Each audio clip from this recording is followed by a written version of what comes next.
Good morning, everyone, and welcome to the MS Society's Internet-Based Frauds and Scams. I'm Jess. I'm with the MS Society. Most of you probably would have talked to Brandy as well. Very well happy to welcome you here. You're here basically because of something called the New Horizons Grant, which has allowed us to do today. We're going to get right to it. Thank you all for being here. We like any opportunity we can get to come out and speak to groups about frauds and scams, because quite frankly, they take up a lot of our time. And not just the Orangeville Police, but that's everywhere. And so if you haven't already been a victim of a fraud or scam, I really hope you don't end up being one. We're going to talk about some ways that hopefully you can prevent you from being a victim today. But if you haven't been an actual victim where you've recognized a loss, I'm sure almost all of us have been. Thank you very much, Chris. If you could throw it down there, that'd be great. Appreciate it.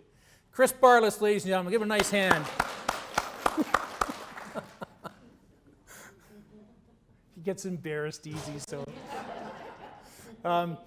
If you haven't been an actual victim and recognized a loss, I'm sure you've at least been approached or been the recipient of somebody trying to make you the victim. All right, so we're going to talk a little bit about that today. But when I mention frauds and scams, doesn't matter any group that I speak with, everybody kind of goes, oh yeah, I remember one time, whatever way it happened. So you may recognize some of the things that we talk about today. I guess the sad thing is that frauds and scams happen because we let them happen. And we don't knowingly let them happen, but as we go along, you'll see what I mean by that. And that has to do with the information that we give people, all right? It has to do with the people that we're dealing with, the criminals that commit these types of offenses. Make no mistake, they are criminals, and they're professional criminals. They're very good at what they do, and that's what makes it a lucrative, career. Maybe that's not the right word, but a lucrative line of work for these people to be in, because they are successful, and the successful criminals, when it comes to frauds and scams, they recognize that they can make a living being fraudulent and scamming other people. And it's a sad thing, but that's the reality in our society today. So what the three areas that we're going to talk about today are first, recognizing frauds and scams, recognizing them. That's obviously important. Reporting frauds and scams, and I'll talk about that in a few minutes, and the importance of reporting things, and then ways that we can stop it, hopefully, okay? It's not rocket science for the most part. A lot of it has to do with common sense. But when you try and exercise common sense when you're dealing with criminals that are very good at what they do, they'll find ways to try and make you doubt what you think is common sense. All right, and we'll talk about that as we go too.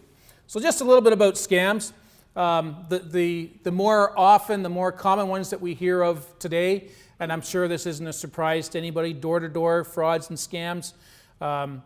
There's not too many weeks that go by that we don't get a report from somebody in our community that there's some organization going door to door, and when it comes right down to it, are they frauds and scams? Well, there's a fine line that they walk, but ethically, the way that they conduct business is questionable. Okay, a lot of times different organizations will hire firms to go door to door for them on their behalf, and the folks that have to go door to door, it's either you make a sale or you starve type of thing. I know one of my sons got enticed by an online advertisement that he saw about this job that was too good to be true kind of thing, and so he followed up on it. And after he went to an initial meeting where he was told how great he was going to be at doing this job door to door, we had a talk about what that organization was, And then a search online of the name of the organization brought up a whole bunch of red flags, and he decided to stop his association with them then.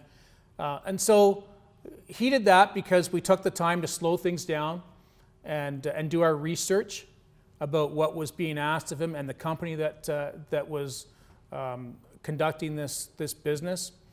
But there's a lot of people that wouldn't take that time. And if I wasn't in the line of work that I'm in, maybe we wouldn't have either. I don't know. But I'm glad we did. And so the folks that don't take that time, they get caught up in a situation where they have to make that sale.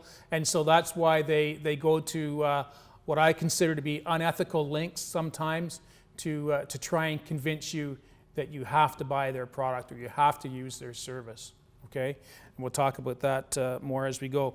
Letters in the mail. Well, traditional mail, it still happens a little bit, but now letters in the mail translate to emails. Okay? And if you haven't received some type of email where you've been told that something too good to be true has happened, then I'm sure you will before too long. And everybody knows what I'm talking about with those. Telephone calls, again, telephone calls are being replaced by email and electronic communication, but there are still a few companies that work by way of telephone. And then internet-based frauds and scams, which are on the rise. As technology evolves, so do the frauds and scams that utilize technology. And so we're gonna cover off those a little bit later on. So what I thought I'd do first is just talk a little bit about scams in general, and then get into some basic internet safety type of things that we should all know, and if we do know, we should remember. It should be a refresher to us, and then talk at the end about internet-specific frauds and scams. So as I said, these crimes are big money. It's the way some people make their living. Okay, they're very good at what they do for the most part. They operate under the theory practice makes perfect, and they may not be successful every time, but the gains that they make when they are successful are enough to keep them going to the next victim. And so, out of this whole room of people, maybe one of you would be a victim where the bad guy or the criminals recognize a financial gain, and the rest of you aren't. They'll think that that's a pretty good day if they get one out of 25 people.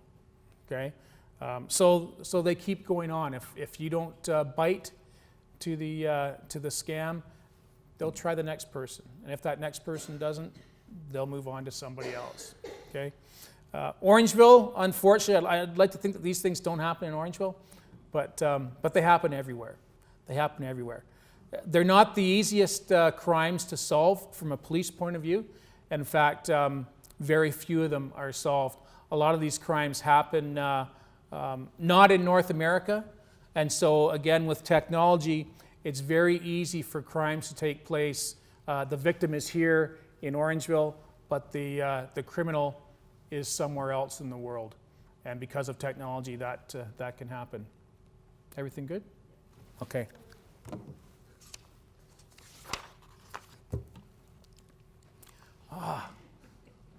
Okay. So everybody is a potential target, and at one time I used to do a presentation that I called "Seniors, Frauds, and Scams," and so I've kind of dropped the word senior because frauds and scams are everybody's vulnerable to them. Okay, it doesn't matter what your age, where you live, what line of work you're in. Police officers have been victims of frauds and scams, and like I say, that's just the way it is. Now, seniors though are probably the favorite target of fraudsters and scam artists, because for the most part, seniors come from a more trusting time, and you do want to trust people, and I certainly don't want to suggest that we can't trust people in this world. Okay, but we have to be a little more vigilant at at what's being asked of us. All right. Now the criminals sometimes we'll talk to them after, and you know what? In a lot of ways they're very smart, but in a lot of ways they're not that intelligent either. They like to tell us how they committed their crime, and sometimes they'll brag about it. You know, when it comes to defrauding seniors, for example, they'll talk about the fact that the seniors are too nice to hang up the phone, right? Or if it's a door-to-door salesperson, once they get inside that house, they know that their odds are pretty good that they're going to make a sale, or they're going to defraud that person before that person kicks them out, because it's just a waiting game. So the criminal kind of waits it out until the person that they're there with decides, okay, you know, I've had enough, but in order to get this person to leave, I'm going to sign on the dotted line. All right, and like I say, the bad guys are sometimes very open about that fact, that they just wait it out, because seniors for the most part probably wouldn't say, okay, I've had enough, get out, right? They wouldn't want to be confrontational. So my message to you is 2017. We have to change our way of thinking and protect ourselves so that we're not at risk of being a victim. So if you have to hang up the phone, hang up the phone. If you have to tell somebody to get out, tell them to get out. Okay? You can still be polite about it, but take care of yourself. All right? So they try and build up a relationship with whoever they're dealing with, whether it's on the phone, whether it's in person, whether it's online. It's all about the relationship and the fraudster trying to build trust in the person that they're targeting. Okay? Because along with trust comes, comes belief, and you think, okay, what this person is trying to sell me is the truth, and I have no reason to doubt them. All right. So recognizing frauds and scams, recognizing what it is. And so we're talking about lotteries, sweepstakes, rebates, inheritance. And again, these come in every form: phone calls, emails, other areas of the internet where you've been asked to do something. Has there anyone in here that hasn't received an email or a traditional mail where you've presented with the fact that that somebody related to you, many, many, many miles away, has left you $10 million, right? Anybody not get something like that? You've never received that? Okay. You probably will. You haven't either? You've all heard about it though, right? Yeah. And Or you've won $10 million. right, or exactly, or you've won $10 million in that sweepstakes somewhere far, far away from here, that you have to think, well, how did I sign up for that anyway? I don't remember doing that, right? And so again, ask yourself, is that too good to be true? You know, is it possible that I won $10 million? Is it possible that a relative that I don't know left me $10 million? And usually the answer is it is too good to be true, right? But you'd be surprised at some people that believe it. And they'll call the number, or they'll send back the email, or they'll click on the website that they're asked to go to, just to see if there's a small chance that it is true, okay? We like to say it's a theory of desperate times call for desperate measures for some folks, and that's too bad, because once, again, it's kind of like fishing. Once the bad guy casts out their line, you know, and they're trolling, when they get somebody to bite, it's just a matter of time before they reel them in. And some people can be reeled in very quickly. Other people are reeled in very slowly, and it takes time. But the bad guys know who to manipulate and who not to based on that first contact, okay? And so, again, look at what's being presented to you. Does it seem possible? Well, I guess anything's possible, but what's the probability of that possibility, right? Does that make sense? And so then read a little bit further, and you'll find out that all you have to do is reply back, and that usually also entails sending some money of various amounts. Because, you can't just get your $10 million lottery win and it can't cost you anything. There has to be shipping and handling involved. There has to be a process fee involved. If it's an estate type of thing where somebody's left you some money, there's lawyers involved. But for the low fee of $5,000, you're going to get $10 million in return. So it's chump change, right? It's like a quarter in your pocket for what you're going to get back if you give them that $5,000 fee. Okay, that's how they operate, and that's what they count on. Unfortunately, we've had people that have paid that $5,000 fee or whatever the amount is, and it usually doesn't stop there because again, it's about reeling that person in, and when they bite and they send you $5,000, it never stops at $5,000. Then it becomes, well, you know what? We ran into a snag.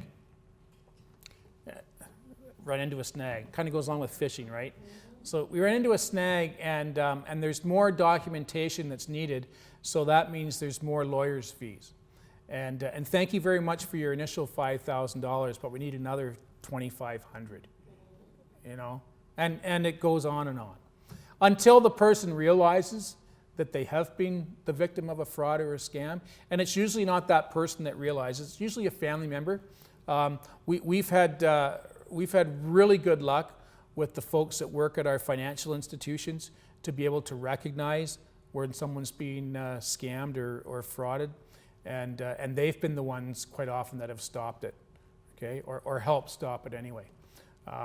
And again, it's reactive. It's after the fact. It's after somebody's recognized the loss, and that's too bad. So those are just some types of frauds. Money transfer requests. And I have to say that Western Union and other money transfer services are very legitimate businesses. Western Union's been around for a long, long time, and it's not the company that is the problem. It's people that use that company. So if you get unsolicited emails or requests of any form to submit payment via Western Union, again, I don't want to slander Western Union, but that's just one example of a money transfer business that's used frequently by fraudsters.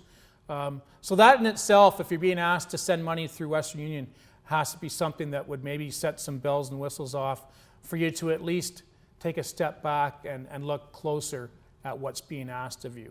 Okay? And again, Western Union is just one example. Emergency or grandparent scams. And has anyone been targeted for that type of scam? No? That's good. Yeah, you have? Okay. And I was just going to say, usually there is one person in this size of room who has been targeted at that. Now, I've got a video to show, but I don't think I have any speakers to play it. So perhaps we'll just skip past it. But a grandparent scam, if you're not aware, is anyone not aware of what that is? Okay, and so what that is when you're approached by somebody, usually it's a telephone call. This is one that's still predominantly over a telephone. You get a telephone call, you'll answer the phone, and the person that answers will say Grandpa or Grandma, whoever answers the phone, Grandpa, and then they wait. They wait for the person that they've called to respond back and say, John, is that you? Yeah, Grandpa, it's John. Right? Or Sue, is that you? Yeah, Grandpa, it's Sue.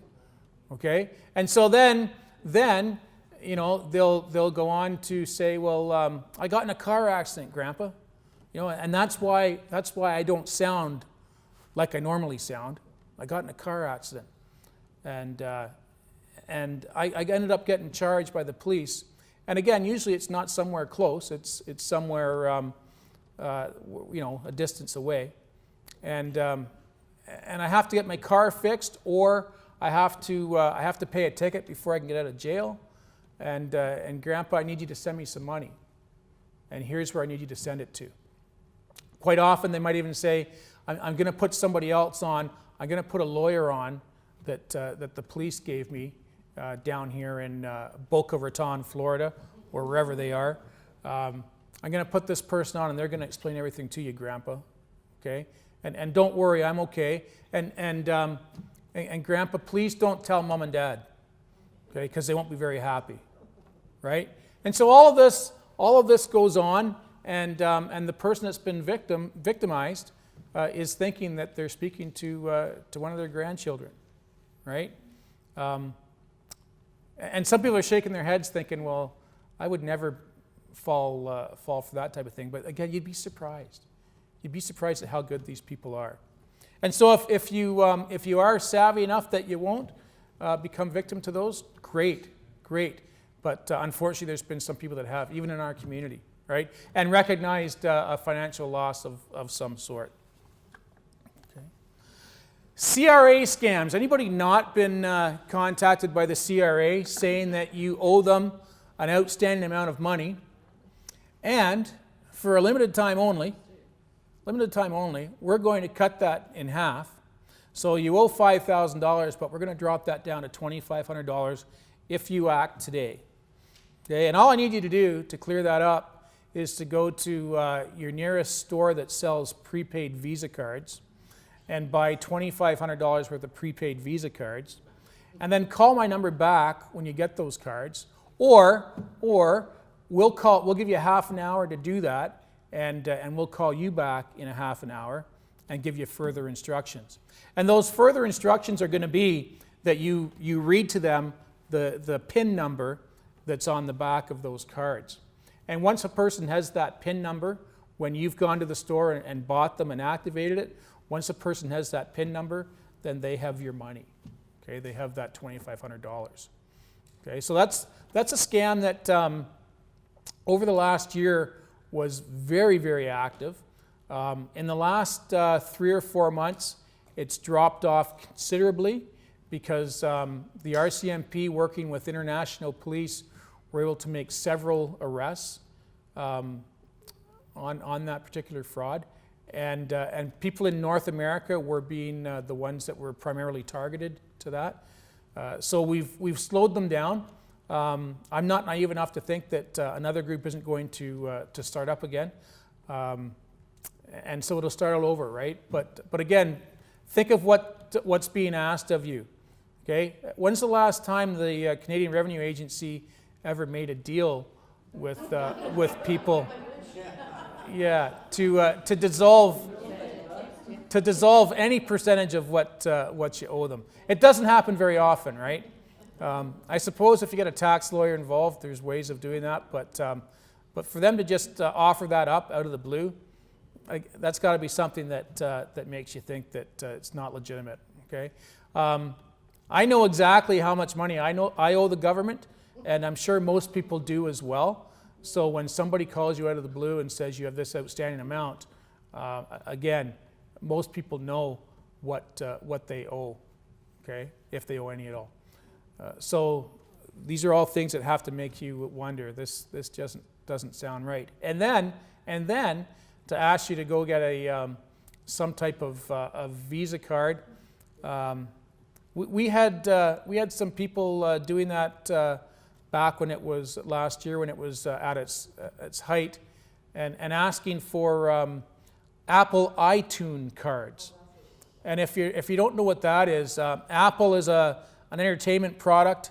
They sell cell phones and computers, and they have different applications that go with that, including music, and you can buy music from their library and buy these prepaid cards to be able to buy Apple products. And so again, if it just doesn't sound right, you have to ask yourself what's going on. Okay? So CRA scams.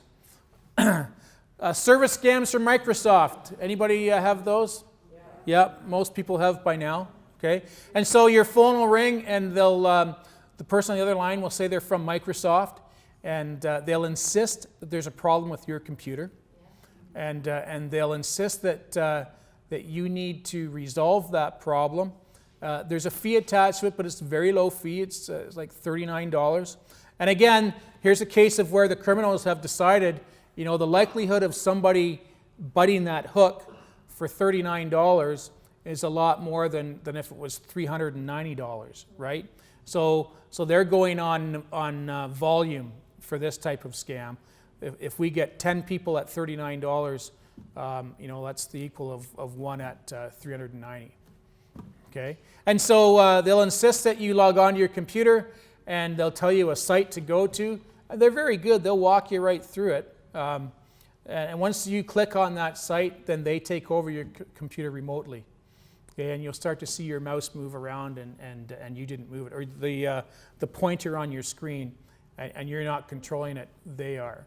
All right, and so you've left your computer vulnerable now, and any information that you have on there is basically in the hands of these people that have targeted you. Okay, they did that to my mother-in-law a year or two ago, and my mother-in-law is a widow, and so anytime she gets the opportunity that somebody calls and wants to chat, she'll chat, right? She'll chat. So I pity the person that called her on that particular day, and I happened to walk into the house while she was on the phone. And I was just listening, and I thought, that's kind of an odd conversation that she's having. And so it went on for about 10 more minutes. And my mother-in-law finally said, well, thank you very much for calling. I appreciate that, but I don't have a computer. And she doesn't. And so she'd been on the phone with this poor person for about a half an hour. And just for chatting. And so she's never been called back since, right? So there's some ways that work. So again, ask yourself what this person is presenting to you, and does it sound like it's legitimate or not. If you've not had any issues with your computer, then there's no reason why somebody should be telling you that you do. Okay. Any unsolicited, and that's one of the big pieces here, unsolicited phone calls or unsolicited emails. They're the ones that have to set off the bells and whistles. So report it. We want you to report it. And some people think, well, I wasn't really the victim. There wasn't a loss. Why would I contact the police? Well, we need to know what's going on in our community. Okay, that's part of our intelligence gathering, as we call it, to know what scams are happening in different areas. And we might tell you we might give you a number to call, which is it's an anti-fraud center that the RCMP are the ones that kind of have reign over that, the Canadian Anti-Fraud Center. Used to be called Foam Busters, and so again, it's a central area where all the officers that work out of this area, their job is to investigate frauds and scams. Okay, so they're the experts at it. They have the connections globally with international police organizations to be able to feed all this intelligence to each other to see where the frauds are happening and where the fraudsters or the criminals are located. And so with all that intelligence gathering, that's what helps us solve these crimes. As I said, the CRA scam, I think it was India where they made several arrests for that scam in particular. So it's all that intelligence gathering that leads us to solve them.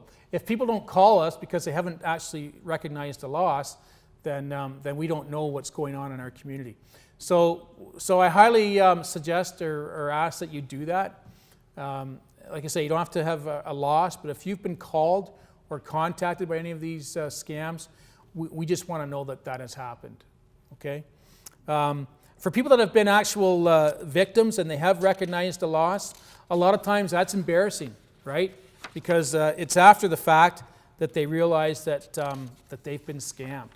And if they've lost money, they certainly don't want to admit it to too many people that they have. And so that prevents some people from reporting it to police. Again, the only way we can help you is if you report it. And so we don't judge. Like I said, we realize that these people are professional criminals, very good at what they do. And so our job is to help you get that loss back, okay? And that might be helping with your financial organization to get it back, or it might be help educating you to how not become a victim in the future, all right? But again, I really hope that people would feel like they can report it to us, and not be embarrassed about it if they have recognized a loss. Okay. And then, of course, depending on how things have happened, we're going to ask you to contact your bank. We're going to ask you to contact credit card companies and things like that to limit your loss as much as you can. And there are some circumstances where your bank will help you with recovering what you've lost, and the credit card companies will also, in some circumstances, cover your loss too. All right.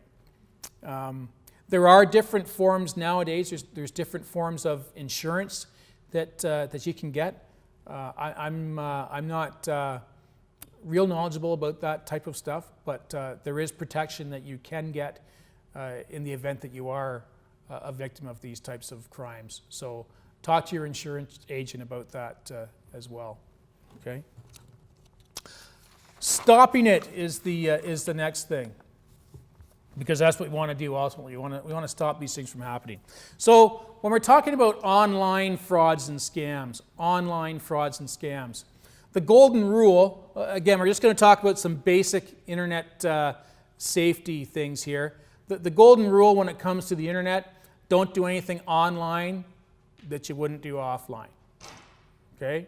And so many times we see people of all ages in a variety of situations doing things online that they just wouldn't do otherwise.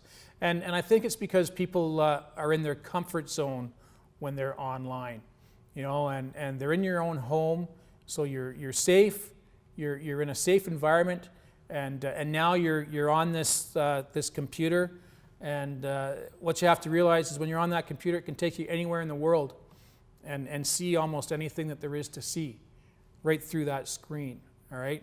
And I like to tell people that, in my opinion, what you can see and where you can go through that screen in a lot of ways is more dangerous than you walking out of your front door of your home here in Orangeville.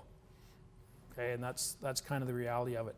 That screen is an open window to the world. And so, like any other window, you can look out that window, but people can see in as well. Okay? And so the fraudsters are the ones that we have to worry about seeing in through that window that we go out of. All right? And I'll explain what I mean by that as we go here in a few minutes. And so again, I had another little video snip, but it would be pointless without the sound. Conversation plus social media equals private. And so this is just a little bit of basic social media 101 that we like to teach anybody that we can, of all ages. And we ask people to think about a conversation that they've had. Maybe they were on some type of chat. Anybody here on Facebook? Okay, a lot of people. All right. Do you use Facebook Messenger? Anybody? Where you message another person? Okay. And so think of a conversation that you've had in the last week, where it was just you and somebody else, and you were sending messages back and forth. You'd key in something and you hit send, poof, it's gone, and then you get something back, a response to that, and you're having a conversation online, right, as opposed to us having a conversation live. Well, other than the fact that this is being recorded, unless you're in the room here, you're not going to hear this conversation that we're having today, okay? And so unlike online, and online you might think that that's just a conversation between you and the person that's on the other end of Messenger or whatever the case is. But I'm going to show you just in a few minutes how that's not the case. And so again, if we showed this video clip, it would be a little more easier to understand what I'm talking about. But the reality of it is that conversation and social media is very public. Okay? And again, I'll explain that in just a minute. So the same thing holds true for pictures. And how many have their picture online somewhere? Yeah, and a lot of people do. Has anybody ever Googled, did a Google search of your own name? Yeah. Anybody do that? Yeah. Anybody surprised at what's showing up? Yeah. Yeah? Anybody maybe see a picture of yourself show up that you didn't put on online yourself? Yeah. Yep. And depending what you do, right? Depending what you do, I'm the public and media relation officer for the Orangeville Police, and so so my picture is online, and yeah, there's a lot that I know about, but I also check it every so often. I'm usually pleasantly surprised at what appears that I wasn't aware of either at different events and things, and so. Don't be surprised if you do that check of your name and something shows up that you didn't anticipate seeing or that you didn't know about being posted. And some people think, well, I didn't give that person permission to take my picture or to post my picture. And the reality of it is that if somebody came in here right now, well, if I wanted to set my phone up here and take a picture or two, or three, and if I wanted to post that online, I don't need your permission. I don't need your permission. That's the reality of it, okay? When I go into schools and do presentations like this in schools, the teachers always kind of look at me like, what do you mean you don't need permission? You're in a school. Well, the rules of a particular school are that they don't want people taking pictures of students, right? And so what I might have done there, if this was a school, for example, I might have broken a rule of that particular school or the school board. But I didn't break any laws by doing that. What I did wasn't against the law, okay? So in 2017 and beyond, when you're, with the exception of you being in your own home, when you're outside of your own home environment, you're free game. You're free game, and that's the reality of it. So anybody anywhere can be taking your picture and post it online without your knowledge and without your permission, okay? And unless that picture is being used in a nefarious way against you, then there's nothing that can be done, all right? If you notice a picture of yourself online and you know who posted it, you can certainly ask that person to take it off. And if they're a decent person, I'm sure they will. But there's nothing that says they have to. There's no laws that say they have to. I just want you to be aware of that, okay? And so I mention that because, and this is the message that I send to kids quite often, is always make sure that that you're doing the right thing, and that you don't get yourself in a situation where somebody is going to end up taking your picture and it's going to come back to hurt you in whatever way that might be, okay? So pictures, although we think pictures are maybe something that's private, pictures in social media, just like conversations in social media, very public. And so for any of you that are on Facebook or Instagram, anybody use Instagram in here? A few people, okay? Facebook owns Instagram, and anything that you post on Facebook is the property of Facebook. So any pictures that you've posted on Facebook, Facebook now owns. And I'll see if there's any different in the last conversation or the last presentation I did when I asked this question. Has anybody here ever paid any money to Facebook to be a member of Facebook?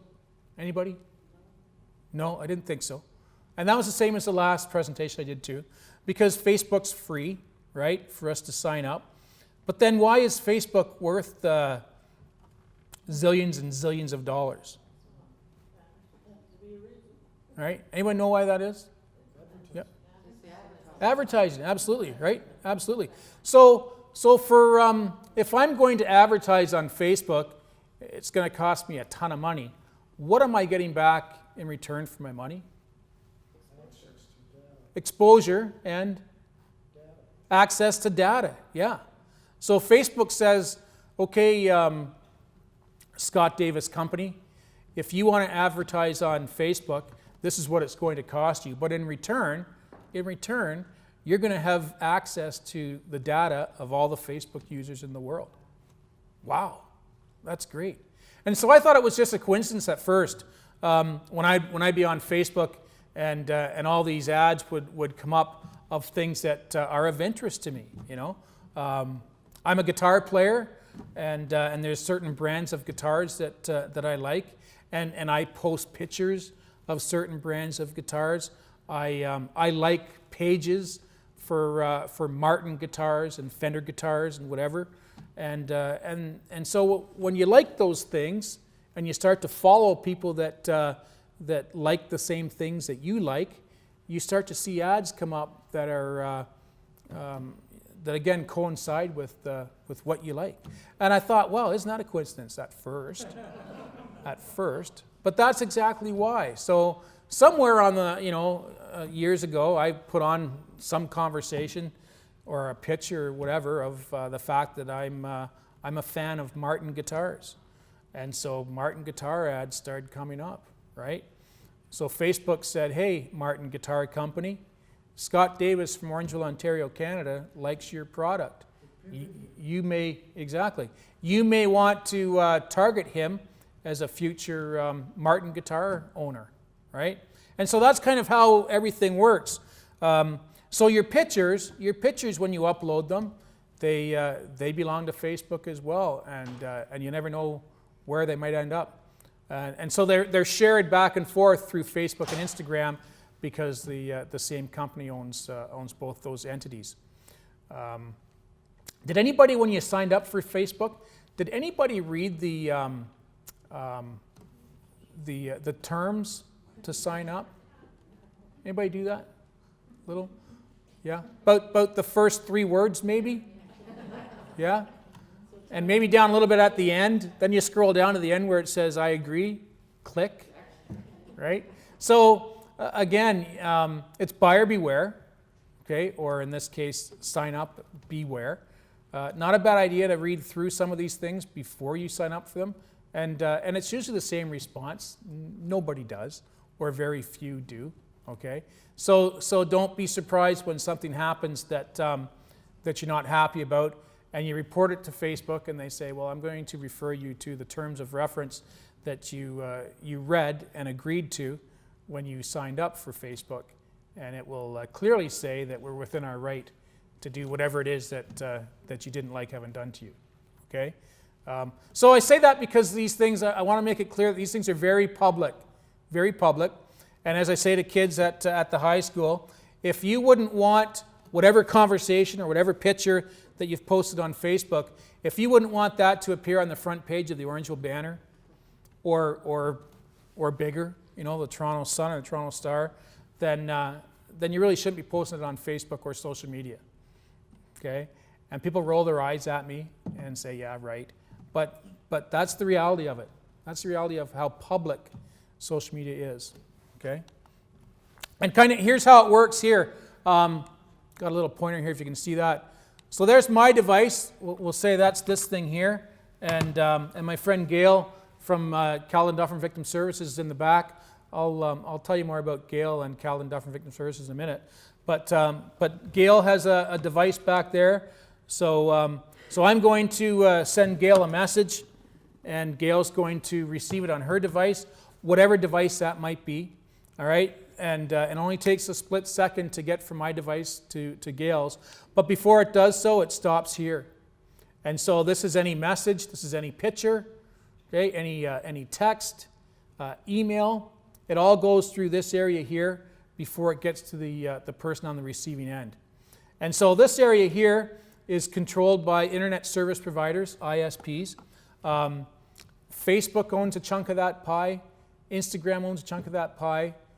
Bell Mobility, Hotmail, Rogers, sorry?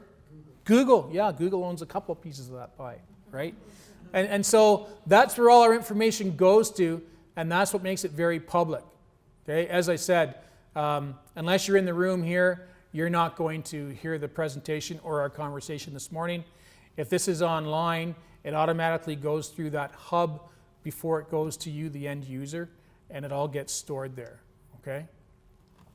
That's the basic way to explain it, all right? So everything that you put online is easily deleted. Is that true? Has anyone ever deleted something from Facebook or from, yeah? So has anyone ever experienced deleting a picture, for example? Pictures are the most popular. You delete a picture because it's not maybe the most pleasing picture of you, or you think after the fact that, that maybe it's going to get you in some type of mess. So you delete it and you think it's gone away, and then it appears somewhere else. Okay? And so when you delete something, it might be off of your screen. It may be deleted off of your Facebook page or whatever other page that you're on. But make no mistake, it still exists because it did go through that hub that we just talked about a few minutes ago, and that's where it's stored. Indefinitely, it's stored there. So again, everything you post online is permanent. And as we like to say to kids, whatever goes on social media stays on social media. And we ask you to remember 2 words: public and permanent. Public and permanent. And so our belief is that if people take that split second before they hit send, or before they hit post, or before they hit enter, and think about, okay, when I hit this button, this is now going to be public, it's now going to be permanent, that maybe you'll think twice about what you post. All right? Maybe you'll think twice about that picture that you're going to put up. Maybe you'll think twice about the words that you've used to describe a situation, or maybe a restaurant that you've been to and it wasn't as well as it could have been. Okay? Because those things ultimately will stay online forever and ever. And so we talk about protecting our identity first of all, right? Is a first offense. And again, when we're talking internet type scams, the criminals, as I said, we make it easy for them because of the information that we put out there to them. Okay, by putting out too much information. What's a good example here? Anytime you go on to a website and they welcome you and they want information about you to help them better understand you and how they can serve you better, and usually that means signing up for something. If you sign up for this, we're going to send you a monthly newsletter type of thing. Okay? Because it asks for your information, there's nothing that binds you to give the information. All right? And so just because it asks for your name, address, phone number, date of birth, whatever else they want to ask of you, doesn't mean you have to give it. Okay? Now, there's some sites that won't allow you to participate unless you do give that information. But again, it's kind of buyer beware. All right? It'll usually tell you that when you provide this information, we're going to send you this, this, and this. Okay? Make sure you want that, and that for your information. And if you don't want to, then don't fill out the information. All right? If it insists that you fill out the information to go any further into their website, there's nothing that says the information you provide has to be truthful. Okay? And so although we all want to be truthful people, it's my humble opinion that bending the truth a little bit to stay safe trumps being truthful all the time. Is that everybody okay with that? Yeah. Okay. So here's an example. You go into Canadian Tire, and again, Canadian Tire, a very reputable company, been around for years, as you know. But now they want everyone to get their card. They want to do the Canadian Tire money online now, right? And so they want you to fill out all the information and do it online. There's either a kiosk in the store that takes you to their website, or you can do it at home. It's all about convenience, right? Look, you can take this card and fill it all out at home. And so when you go online and to fill it out, they want all that information. They want your name, your address, your phone number. It'll say that we're going to send you different things. But again, do you want all their junk mail? In this case, junk email. Okay? We get enough flyers in the newspaper weekly. Now we're going to get more online. So what I've discovered, though, is that that if you provide them with information that isn't necessarily that of your own, that it'll still work. It'll still follow through, and you'll still be able to use that card to collect your Canadian Tire money on, and to redeem it with a purchase. Okay, and then you don't end up getting all the emails and the spam that they're going to send you. So that's just one example. All right, so protect your privacy. Protect your money. Protect your money. I had a lady call me on Friday and wanted me to be aware of a situation that she was involved in, because she said, I've been to your presentations before, and this is one scam that I haven't heard you mention, and so for future presentations you might want to mention it. And so when she told me what it was, I knew exactly what she was talking about, because my own mother, she got involved in this scam type of thing, and so I was going to mention it anyway.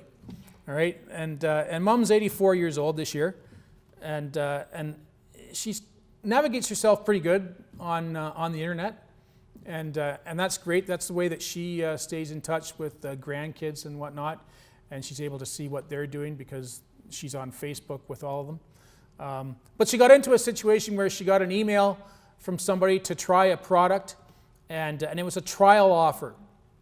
It was a trial offer.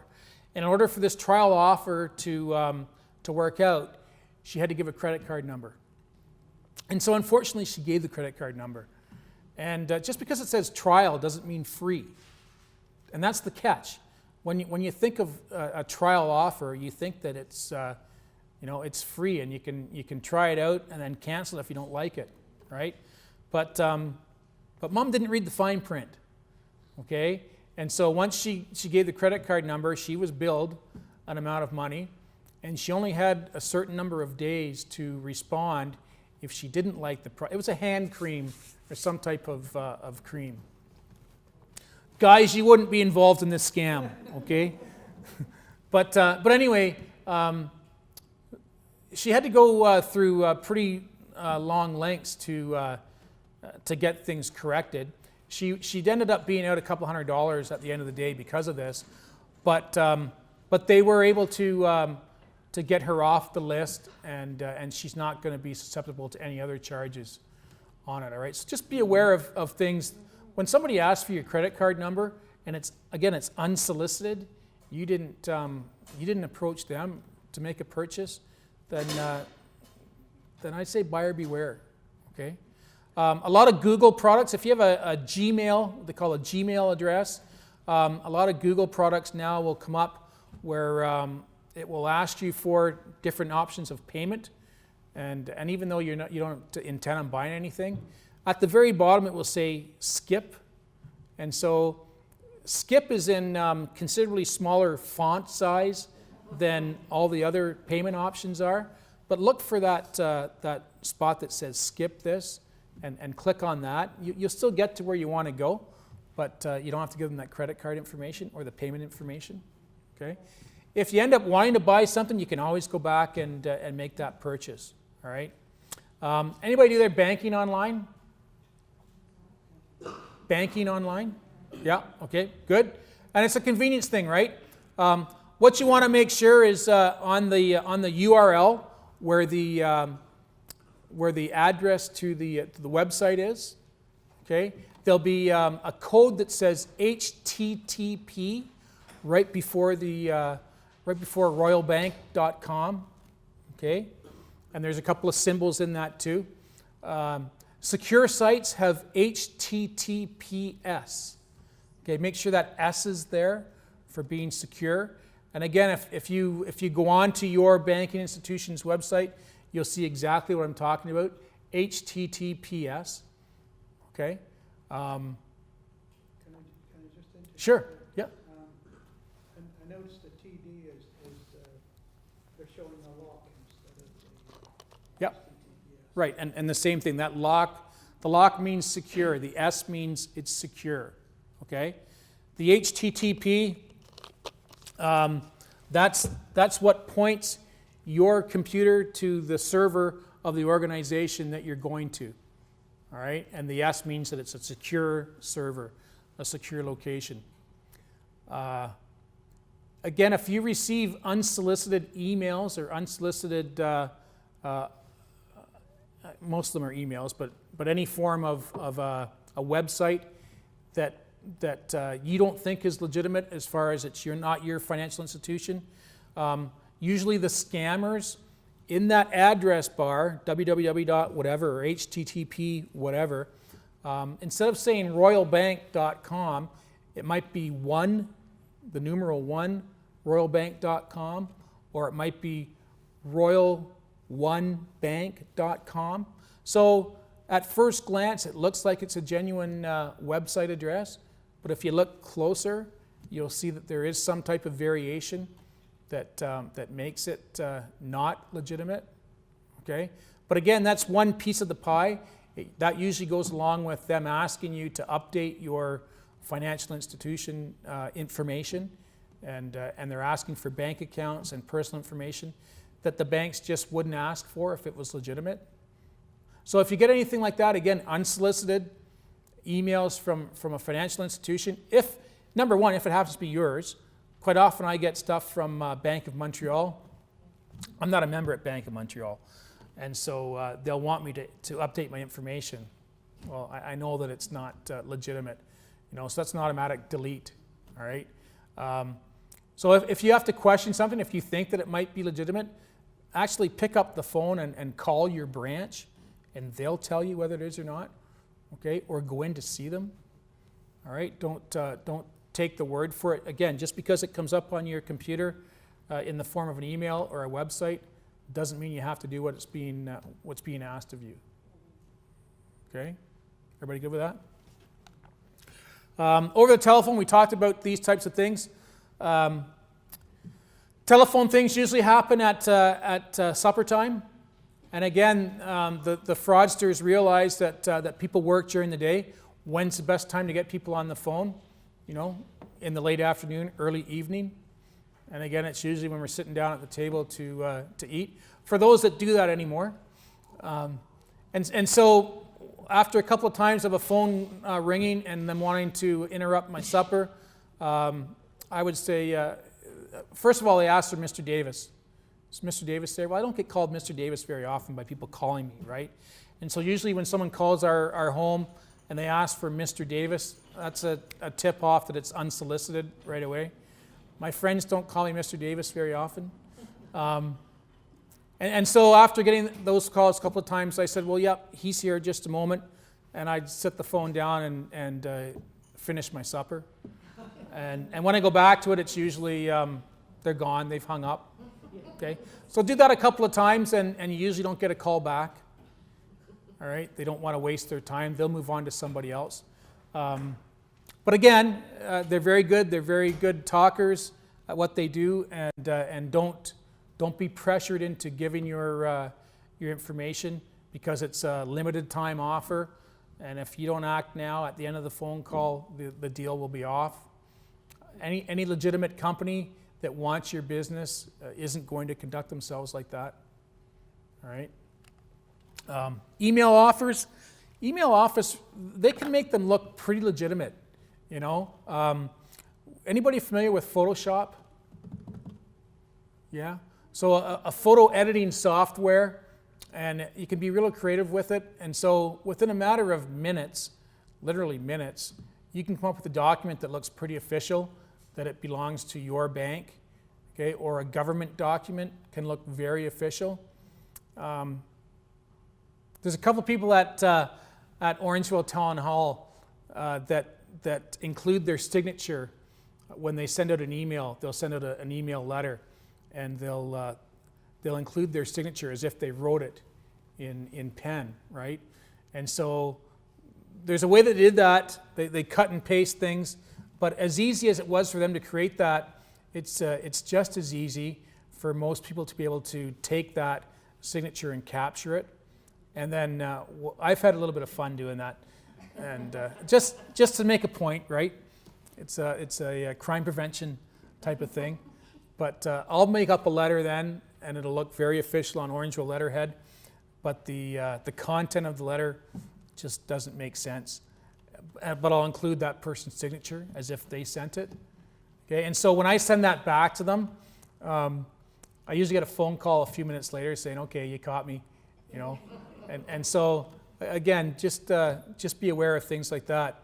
So again, the whole thing here, or most of it, is unsolicited. So you get something unsolicited, but it looks very, very professional, very authentic. Always, again, try and confirm the legitimacy of what you're receiving. And a lot of them come through your banks, so confirm with your bank. Okay. And we've talked about over the internet. What I suggest that everyone does as a very basic thing is get yourself some software, if you don't already have it, that antivirus type software. Okay, things that help protect your computer, things that you can control. And if you're a subscriber to Rogers or to Bell, usually these things are included in your package. Just people don't always enable them. Okay, but the folks, we're with Rogers, and we just switched to Rogers a year ago from Bell. We'd love to find another provider, but Rogers meets our needs.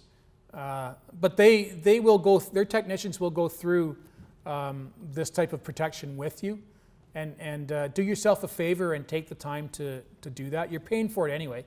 Take the time to do it and let them set it up so that they can block a lot of unsolicited content that comes your way. Okay. They also have ways too, if you do get into situations with criminals, they have ways that they can access information from that hub that I showed you earlier that may help you not be a victim, but it also may help you, if you are a victim, get to the source of the problem. Okay. Police officers, we don't have any magic tools when it comes to the internet, but through our courts, we can apply to have access to that information. It has to be granted by a court, but we have been successful in getting information to help us solve some types of frauds and scams. Things like bullying, we're quite successful at solving because of the information that's stored on the internet. All right. Yes, sir. Can you explain the second bullet, please? If you want to use a bookmark link to the website, okay, or type the address on the, yeah. And so if you get an email sent to you with a link to it, okay, again, it's going to Royal Bank, from anybody, okay, if you don't trust where it's coming from. Again, unsolicited emails. They include a link. Visit our site here for more information. I'll refer back to banking institutions. So that's where I'm talking about. They'll give you a link to a website, but it's probably not the Royal Bank. It's probably that one Royal Bank or Royal One Bank that they're going to. So if they're telling you to go to the Royal Bank's website to change your information, instead of you relying on the link they gave you, go to the Royal Bank website yourself. Okay, go on to the internet and Google Royal Bank, or put in the search bar www.royalbank.com instead of using the link that they gave you. Does that make sense? You understand what I'm? That bookmark link. That it can be a bookmark link. Yep. Yep. Well, you can bookmark that. So you go to a legitimate. I'm with Meridian Credit Union here in Orangeville. Okay. So I have their website bookmarked on my computer. So it's a spot where I can save that link on my computer. So all I have to do is go to where my bookmarks are, okay, and click on that link. It takes me right to the site, and I know that it's their legitimate site. As opposed to receiving an email from somebody who says they're from Meridian Credit Union, they're going to provide me with a link to go to, and it may or may not be the legitimate link. Does that make sense? Yes. Okay. There's also another little aspect to that is if you were, say, for example, going to look up the Royal Bank, Yes. and you just put that into Google, you go to Royal Bank, Yep. it'll give you a whole list, and there'll be alternatives to that. Absolutely. You've got to Yep. make sure you select the right one. Make sure you, Exactly. make sure you don't get one Royal Bank. Yep. That does show up. Yep, for sure. And so it usually starts off with ads at the top. So the first few, when you Google Royal Bank, the first few websites that are options for you to click on are usually advertisements. So they've paid Google to be at the top of their page. All right. But the next ones then that follow are usually in the ranking order of the most visited websites. And so those most visited ones are usually the legitimate ones. If you go down to the bottom of the page, that's where you start to get into the ones that are maybe questionable, you know. But again, people pay money for what they call search engine optimization, and that's a big phrase for getting to the top of Google's search list. All right. Most people, when you're using Google, and Google is by far the #1 search engine on the internet for looking things up. Usually, you look down and you'll see that there's maybe 100 different pages you can go to on that when you Google Royal Bank. Most people don't move off of page 1, and so people want to be on Google's first page, right? But again, the more legitimate ones are closer to the top. The more you go through it, then you get into more advertisements and more that aren't direct Royal Bank. They may have some connection to Royal Bank, but it's not directly to the Royal Bank. Okay. So I'm just looking at the time here and looking at the fact that there's food out there. We were going to leave the questions to the end, and so my question to you is: are there any questions that we haven't already covered? Yes. Why do you have to destroy an item that you received from a fraudulent process? Why do I have to No, destroy an item? I got something that was a knockoff. Yeah. I had paid for an original, and I was then told that I had to destroy the knockoff. Who told you that? Please. Yeah. Okay. Well, and did you destroy it? No. Okay. Most people don't. And so I think it's good advice from a risk management point of view. Okay, it's up to the individual whether they want to follow that advice or not. But if I wanted to buy a Toronto Maple Leaf jersey, okay, and an authentic Toronto Maple Leaf jersey, if I bought it at the Air Canada Centre in Toronto, would cost me somewhere around $150 to $200. But I can buy it online from a website that's usually not in North America. I'll just leave it at that. And I can pay $25 for it. And it looks 99.9% authentic. But I get it in the mail and I recognize it's not authentic. And so the value, if I'm a collector, for example, the value has diminished dramatically, right? If I'm a collector. If I'm just a guy that wants a jersey to wear because I'm going down to the game tomorrow night, then I probably don't care about it, right? But at the end of the day, somebody has counterfeited. It's a counterfeit product, okay? And so a purse, if you, if you have a what did you get through? Actually, I bought a Canada Goose jacket. Okay. It's about $1,000. Yep. And on Black Friday in the United States, Yeah. it was online for $200. Yeah. So a Canada Goose jacket, pretty high-end jacket, right? $1,000 for an authentic one. You see an advertisement online saying, well, I can get you an authentic Canada Goose jacket. It's only going to cost you $200. Okay. I'm probably going to say, yeah, that's a great deal, right? Again, you have to ask yourself, is that too good to be true? And it probably is. And so you get it, and you realize that it's a knockoff or a counterfeit. Really, that's a product that somebody else is now gaining, has a financial gain on Canada Goose's copywritten product, right? So they're using the Canada Goose name. And so that's what we're saying here is that you get that product, should it be destroyed? Technically it should, because it's counterfeit, right? Just like you can't use counterfeit currency. You shouldn't have a counterfeit product of any kind. So are the police going to tell you that? Yeah. Is Canada Goose going to want it destroyed? Yeah, because they want you to spend their $1,000 on their product, right? Do most people destroy them? No. No. Yep. So we have a question about gift card scams. Yes. So they had been given a gift card to a restaurant, And when they went to use it, it had a balance of 0, and when they had it checked out, it showed that it had been checked online, I assume, 2 times, so I guess someone had run the numbers. Yeah. And I guess they were told to purchase these cards directly from this restaurant in the future. Yeah, and again, it's buyer beware, right?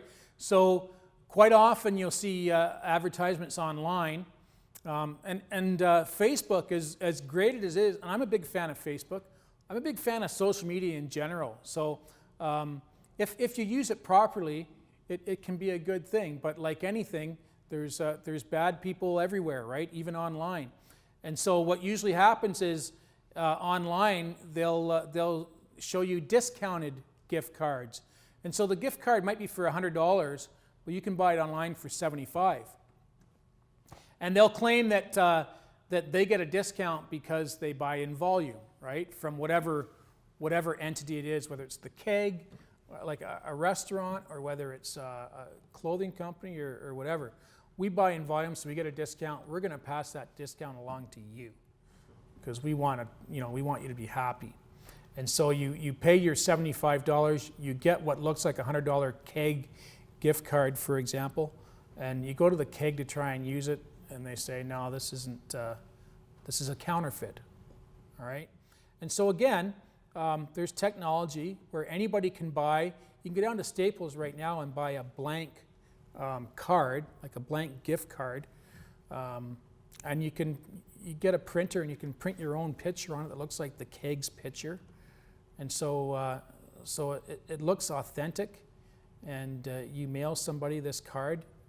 They don't know whether it's legitimate or not until they go to the keg to try and use it, okay, and find out that it's counterfeit. So it's pretty hard to protect against those types of things. Again, the best way to do it is to go directly to the source and buy it. So just like the Canada Goose coat, okay, or in my case, just like a Toronto Maple Leaf jersey, go right to the source as opposed to these other places that want to offer you a deal, okay?